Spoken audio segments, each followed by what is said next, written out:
स्वामी रमण महर्षि बताते हैं, आत्मकृपा ही भगवत कृपा है। भक्त प्रश्न पूछता है, क्या समर्पण भाव और आत्मविचार दोनों अलग अलग रास्ते हैं?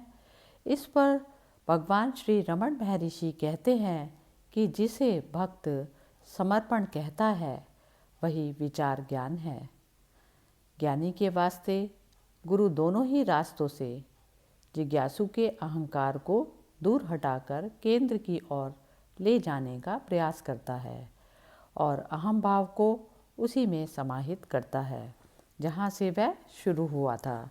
भक्ति, समर्पण, आत्मविचार और स्वयं की खोज रूपी कठिन प्रयास इस अहम भाव को मार भगाने के तरीके हैं। दोनों रास्तों का प्रयोजन एक ही है, मन और अहम भाव को समाप्त करना, नाश करना और सत्य स्वरूप आत्मा की अनुभूति करना। भगवान श्री रमण द्वारा निराकरण करने के बाद भी भक्त शंका भाव में रहता है कि उस पर भगवत कृपा है या नहीं। इस पर भगवान श्री रमण महर्षि उत्तर देते हैं इस प्रश्न रूप में कि क्या भगवत कृपा के बिना तुम यह सवाल कर सकते हो? अरे भाई, वह कृपा ही आदि, मध्य और अंत है। वह भगवत कृपा स्वयं तुम्हारी आत्मा ही है, क्योंकि शरीर को सत्य आत्मा समझना और गुरु को शरीर रूप में जानना ही गलती है। गुरु को आत्म रूप में जानो, वह एक ही है। आत्मा को ही गुरु जानना होगा, क्योंकि ना तुम शरीर हो ना गुरु शरीर है, तो दोनों आत्मरूप हैं। इसलिए आत्मा ही गुरु है और भगवत कृपा कहाँ से आती है? आत्मा से। हमारी शंकाओं और भ्रमों का कारण हमारी दोष दृष्टि है। इसी प्रकार शंका का दूसरा कारण फल के प्रति हमारी आस्था या इच्छा है। बाहरी फल की इच्छा नहीं होनी चाहिए। बाहरी कुछ है ही नहीं, सब कुछ तुम्हारे अंदर है। तब भगवान श्री रमण की कृपा का क्या अर्थ है? इसका उत्तर फिर वही प्रश्न है कि क्या भगवान स्वयं कृपा रूप नहीं?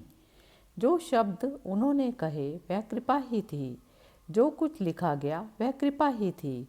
अरे वे तो स्वयं तेज कृपा सागर थे, सर्वोत्तम अमृत रूप थे।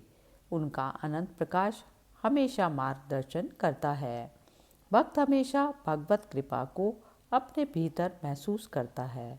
उनकी भगवत कृपा का निवास स्थान हृदय है।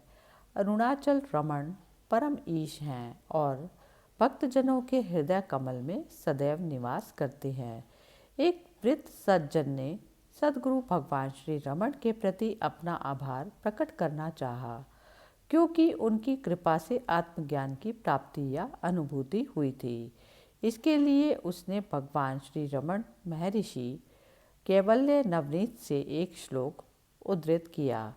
हे प्रभु, आप सत्य रूप हैं, मेरे अंतर में विराजमान हैं और जन्म जन्मांतरों से मुझ पर राज्य कर रहे हैं। आप महान हैं कि आपने यह मनुष्य रूप धारण किया है और उपदेशों द्वारा मुझे मुक्ति प्रदान की, मुक्ति मार्ग की ओर प्रशस्त किया। मैं नहीं जानता कि आपका किस प्रकार आभार प्रकट करूं। आपके चरणार बिंद की जय हो। इस पर भगवान रमण महर्षि ने उसे स्वीकार किया और उसी का अगला श्लोक उद्धृत किया। आत्मा में स्थित रहो, तीन भ्रामक वस्तुओं अज्ञान, अनिश्चितता और दोषपूर्ण ज्ञान से मुक्त रहो। ये तीनों तुम्हारे अनुभव को भ्रमित करती हैं।